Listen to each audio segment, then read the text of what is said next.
Guys, welcome back to my YouTube channel Crazy Biology. This is Shweta. So I am back with a new topic, that is IUCN red listed categories and criteria. Okay, so this is the most important topic. The questions are very frequently asked from these topics, and students find difficulties in memorizing the names of the species which are endangered, which are critically endangered. So I have prepared a mnemonics for you, which I will reveal in the last of this video. So watch this video since the last. Okay, so first of all we will see what is IUCN. So let's see. IUCN is international union for the conservation of nature and natural resources. वो union जो nature और natural resources के conservation के लिए काम करती है उसे IUCN बोलते हैं। ठीक है, so what is IUCN? This is an organization, international organization. ठीक है, सो now question arises, what is IUCN red listed categories and criteria? So ये क्या है? This is a defined system for classification of species which are at high risk of extinction। मतलब कि ये क्या करते हैं, स्पीशीज़ को डिफरेंट कैटेगरीज में डिवाइड कर देते हैं। वो स्पीशीज़ जो कि एक्सटिंक्ट होने के रिस्क पर हैं उन सभी स्पीशीज़ को ये डिफरेंट कैटेगरीज में क्लासिफाई कर देते हैं। ठीक है, now what are the basis of this classification? कि ये क्लासिफिकेशन तो कर दिया, बट उनका बेसिस क्या है? On what basis they classified these 9 species और 9 ग्रुप्स। ठीक है, तो वो क्या करते हैं कि दे डिड कंपैरेटिवली स्टडी। उन्होंने कंपैरेटिव स्टडी करी कि पहले पॉपुलेशन साइज क्या था और अब पॉपुलेशन साइज क्या है किसी भी स्पीशीज़ का, कि प्रीवियसली इतना पॉपुलेशन साइज प्रेजेंट था और अब इतना रह गया है। दैट मीन्स कि कितना वो डिक्लाइन हुआ है, कि उनका डिक्लिनेशन रेट क्या है। ठीक है, सो इन बेसिस पर, या फिर एरिया, जियोग्राफिकल एरिया, कि पहले वो इतने एरिया पर प्रेजेंट थी ये स्पीसीज़ और अब इतने एरिया पर प्रेजेंट है या इतने रह गए हैं। तो इस कंपैरेटिव स्टडी के बेसिस पर उन्होंने क्या करा? क्लासिफाई कर दिया स्पीसीज़ को 9 ग्रुप्स में। So first of all we will see what were those 9 groups. Okay, so first one is extinct. So as the name is indicating itself, or it is giving an idea कि what is extinct. extinct मतलब क्या होता है? कि जो चीज़ अब present में नहीं है। ठीक है, मतलब वो स्पीशीज़ या वो ग्रुप ऑफ स्पीशीज़ जो अब प्रेजेंट नहीं है, that is not alive today. Okay, so वो होती हैं extinct. So example is dodo and passenger pigeons. And don't hesitate, because I'm gonna give you a mnemonics for memorizing these examples and also these 9 groups.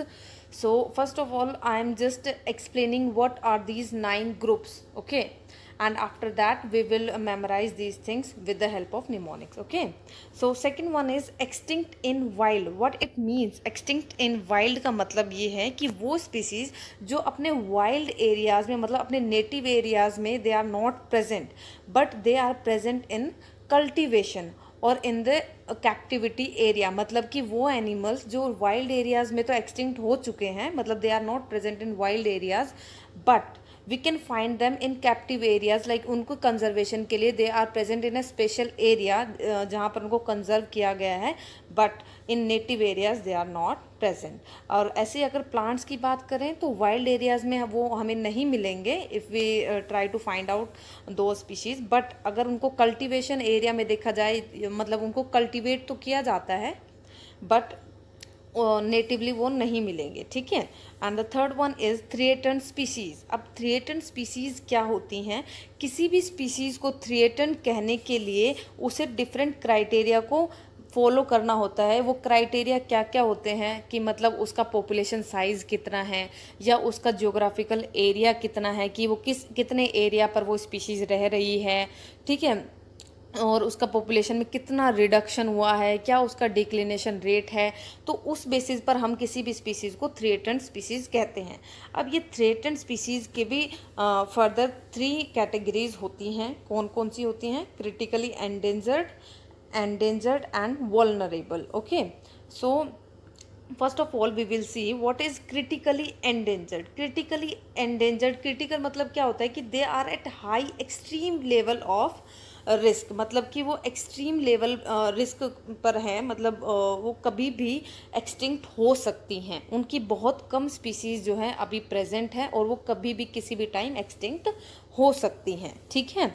तो मतलब उनका जो reduction rate है वो बहुत बहुत ज़्यादा है, और मतलब कि आप कह सकते हैं कि 50% पिछले 10 साल में उनकी 50% of species they have got extinct, okay. And अब एंडेंजर्ड स्पीसीज़ में कौन कौन से आते हैं? एंडेंजर्ड स्पीसीज़ में क्या होता है कि they are also at the risk of extinction but less than critically endangered. मतलब क्रिटिकली एंडेंजर्ड को तो क्या है कि वो उनकी लेस देन 50% जो है उनका पॉपुलेशन बचा है, लेकिन इनका क्या है, इनका पॉपुलेशन जो है उनसे ज़्यादा है क्रिटिकली एंडेंजर्ड स्पीसीज से, ठीक है।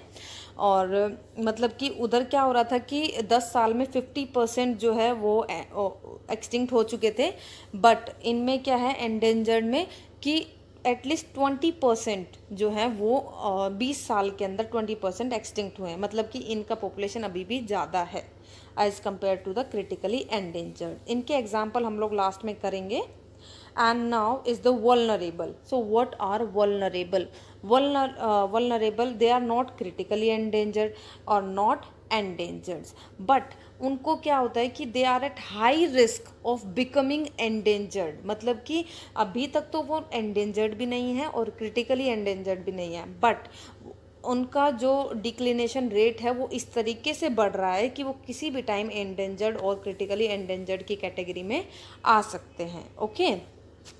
So this was about the threatened species. Now we will see near threatened species, ठीक है। और next category is near threatened species. तो मतलब इसका क्या मतलब है कि ये जो है ये एंडेंजर्ड तो नहीं है, ना ये क्रिटिकली एंडेंजर्ड है और ना ये वल्नरेबल है, बट आप अगर इसके नाम को ध्यान से देखेंगे, नियर थ्रेटन्ड मतलब कि थ्रेटन, किसी भी स्पीसीज को थ्रेटन कहने के लिए जो क्राइटेरिया दिया गया था कि उनका पॉपुलेशन साइज क्या है, डिक्लिनेशन रेट क्या है, कितने एरिया में प्रेजेंट है, तो उस क्राइटेरिया को अभी तो ये फॉलो नहीं कर रहे हैं, but they are likely to come under that criteria. मतलब कि उस क्राइटेरिया के अंडर ये आ सकते हैं। तो मतलब they are at the risk of extinction but not that much as compare to the critically endangered और थ्रेटन्ड स्पीसीज, ठीक है। Examples are polar bear, giraffe, white rhinos etc. Now comes least concern. अब least concern क्या होंगे? Least concern ये होंगे कि मतलब उनका जो है पॉपुलेशन बहुत ज़्यादा प्रेजेंट है और वो अभी एक्सटिंक्ट होने का उनका कोई भी मतलब नहीं है, मतलब कि उनका जो नंबर है, पॉपुलेशन है, वो बहुत ज़्यादा प्रेजेंट है, तो they are not at the risk of extinction. Now अब इसी बेसिस पर स्पीसीज़ को जो है क्लासिफाई करा जाता है दो कैटेगरीज में। First of all see here, species are categorized into not evaluated and evaluated. Not evaluated का मतलब होता है कि इनका अभी इवेल्युएशन नहीं किया गया है, ठीक है, according to the IUCN।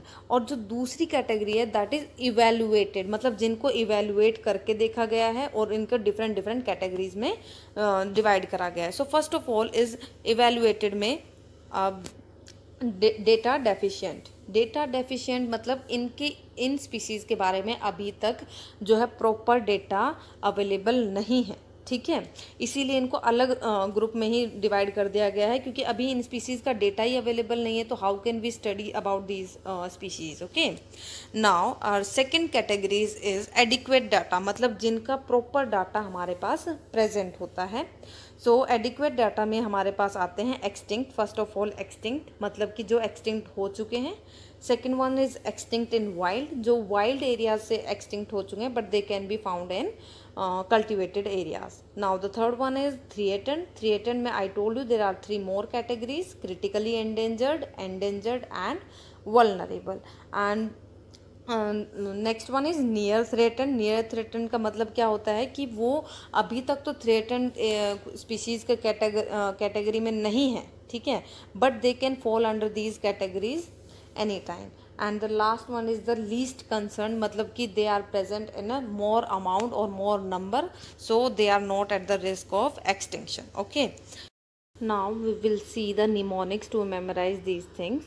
So as you can see in the left, New Delhi में लालचंद नेता थे, और वो किस चीज़ के नेता थे? इकोनॉमिक वेलफेयर एंड एक्सरसाइज के। ठीक है, तो न्यू दिल्ली से NE लेना है, मतलब नॉट इवेल्युएटेड, जो जिनका इवेल्युएशन नहीं हुआ है। दिल्ली से DD मतलब डेटा डेफिशिएंट, मतलब जिनके बारे में अभी तक प्रॉपर डेटा नहीं मिला है। ठीक है, में लालचंद LC लीस्ट कंसर्न, नेता से NT नियर थ्रेटन, एंड नेता थे से क्या होता है? TH, so threaten. ओके, अब थ्रेटन में भी there were 3 more categories, so you can memorise it as CV क्या होता है कि जो हम लोग जब भी इंटरव्यू देने जाते हैं तो उसमें जो हमारा पूरा डेटा और हमारा पूरा जो स्टडी है वो सारा लिखा होता है ना, तो उसी से आप लोगों ने इसको याद रखना है CV, और you can memorise it as vac. नीचे से अगर आप देखेंगे तो CE क्या है? क्रिटिकली एंडेंजर्ड, E क्या है? Endangered, and V is vulnerable. Okay, and economic welfare से क्या होगा? EW, मतलब कि E से एक्सटिंक्ट और W से जो वाइल्ड में, मतलब एक्सटिंक्ट इन वाइल्ड। ठीक है, एल्गाउस कुरासाओ। ठीक है, और एक्सरसाइज से आप X लेंगे, एक्सटिंक्ट। ठीक है, और इसके एग्जाम्पल को आप लर्न करने के लिए याद रखेंगे PPD क्या होता है? This is the most famous company, pharmaceutical company है ये PPD, तो वहीं से आपको याद रखना है। PP means passenger pigeon, and D से डोडो, मतलब एक्सटिंक्ट स्पीसीज में आप लोगों को क्या याद रखना है? PPD, that means passenger pigeon and dodo. Okay, so ये तो जो था, ये था एक 9, जो इनकी 9 कैटेगरीज थी उनको लर्न करने के लिए निमोनिक्स था। क्या था? न्यू दिल्ली में लालचंद नेता थे इकोनॉमिक वेलफेयर एंड एक्सरसाइज के लिए। ठीक है, और न्यू से हमारा नॉट इवेल्युएटेड, दिल्ली से डेटा डेफिशिएंट, लालचंद से लीस्ट कंसर्न, नेता से नियर थ्रेटन, एंड थे से threaten. Okay, and further CV मतलब क्रिटिकली एंडेंजर्ड, E से एंडेंजर्ड, V से वल्नरेबल, एंड इकोनॉमिक वेलफेयर से क्या था? Extinct in wild, and exercise से एक्सटिंक्ट। और एक्सटिंक्ट में फर्दर उसके एग्जाम्पल को लर्न करने के लिए हम लोगों ने क्या करा था? PPD, that is a famous pharmaceutical company. PP से पैसेंजर पिजन, एंड डोडो से D से डोडो। ओके, नाउ क्रिटिकली एंडेंजर्ड के स्पीसीज को लर्न करने के लिए, उनके एग्जाम्पल को लर्न करने के लिए our mnemonic is GG Poonam बड़ी। If you are from Haryana you can see, you know कि GG मतलब योर सिस्टर। सो GG से आप लोगों को याद रखना है, G से घड़ियाल, एंड G से गैंगेटिक शार्क। ओके, P से you can use whatever name that starts with P. So I used Poonam because my sister's name is Poonam. So you can use whatever name. So Poonam से आप लोग याद रखेंगे pygmy hog, and buddy मतलब BD. So great Indian bastard. Okay. और तो ये जो मैंने हाईलाइट करे हैं ये एरियाज़, ये कहाँ पर आ रहे हैं? निमोनिक्स में। घड़ियाल का G, गैंगेटिक शार्क का G, पूनम का P, एंड बडी का BD। ठीक है, so this was for the example of critically endangered. And now endangered के लिए क्या है? रेड लियो टाइगर की बीबी रिया। ओके, सो रेड से रेड पांडा, लियो से स्नो लेपर्ड, टाइगर से बंगाल टाइगर, एंड बीबी से ब्लैक बक, एंड रिया से one horn rhino. Okay, so these were the ideas to memorize these things. So my main motto is to share my knowledge. It's not about making money from these videos. So please, if you like the video, then please subscribe to my channel, and also like the video and press the bell icon, and if you want to get a notification. And one more thing, if you want a video from a special topic, or if you want me to make videos on particular topics, then you can suggest me any topic in my comments. So I'll surely make videos on those topics. Thank you.